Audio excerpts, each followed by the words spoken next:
أعوذ بالله من الشيطان الرجيم. بسم الله الرحمن الرحيم. الرحمن علم القرآن خلق الإنسان علمه البيان. الشمس والقمر بحسبان والنجم والشجر يسجدان والسماء رفعها ووضع الميزان ألا تطغوا في الميزان وأقيموا الوزن بالقسط ولا تخسروا الميزان.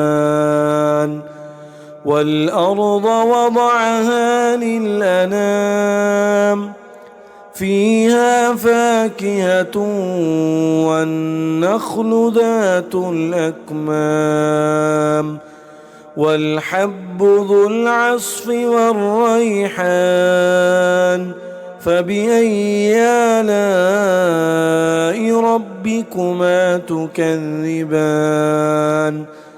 خلق الإنسان من صلصال كالفخار وخلق الجان من مارج من نار فبأي آلاء ربكما تكذبان. رب المشرقين ورب المغربين فبأي آلاء ربكما تكذبان.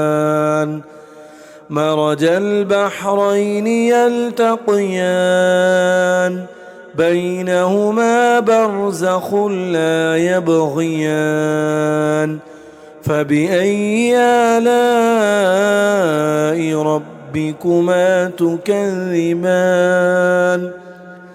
يخرج منهما اللؤلؤ والمرجان فبأي آلاء ربكما تكذبان.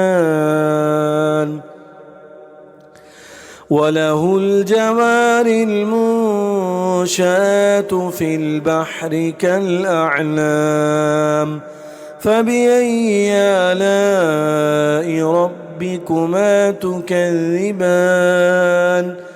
كل من عليها فان ويبقى وجه ربك ذو الجلال والإكرام فبأي آلاء ربكما تكذبان. يسأله من في السماوات والأرض كل يوم هو في شأن فبأي آلاء ربكما تكذبان.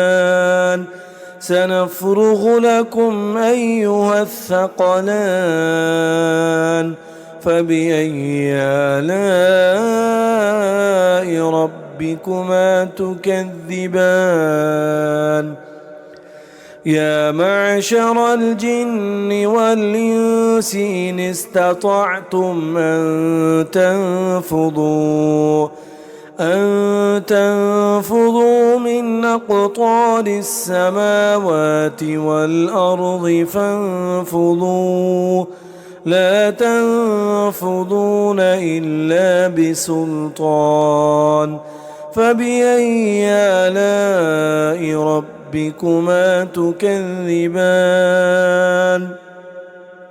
يرسل عليكما شواظ من نار ونحاس فلا تنتصران فبأي آلاء ربكما تكذبان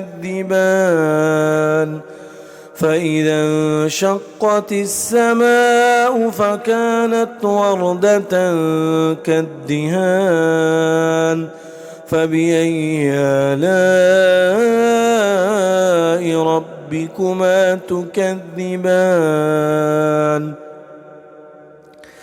فيومئذ لا يسأل عن ذنبه إنس ولا جان فبأي آلاء ربكما تكذبان يعرف المجرمون بسيماهم فيؤخذ بالنواصي والأقدام فبأي آلاء ربكما تكذبان هذه جهنم التي يكذب بها المجرمون يطوفون بينها وبين حميم آن فبأي آلاء ربكما تكذبان ولمن خاف مقام ربه جنتان فبأي آلاء ربكما تكذبان ذواتا أفنان فبأي آلاء ربكما تكذبان فيهما عينان تجريان فبأي آلاء ربكما تكذبان فيهما من كل فاكهة زوجان فبأي آلاء ربكما تكذبان متكئين على فرش بطائنها من استبرق وجنى الجنتين دان فبأي آلاء ربكما تكذبان فيهن قاصرات الطرف لم يطمثهن إنس قبلهم ولا جان فبأي آلاء ربكما تكذبان كأنهن الياقوت والمرجان فبأي آلاء ربكما تكذبان هل جزاء الإحسان إلا الإحسان فبأي آلاء ربكما تكذبان ومن دونهما جنتان فبأي آلاء ربكما تكذبان مدهامتان فبأي آلاء ربكما تكذبان فيهما عينان نضاختان فبأي آلاء ربكما تكذبان فيهما فاكهة ونخل ورمان فبأي آلاء ربكما تكذبان فيهن خيرات حسان فبأي آلاء ربكما تكذبان حور مقصورات في الخيام فبأي آلاء ربكما تكذبان لم يطمثهن إنس قبلهم ولا جان فبأي آلاء ربكما تكذبان متكئين على رفرف خضر وعبقري حسان فبأي آلاء ربكما تكذبان تبارك اسم ربك ذي الجلال والإكرام.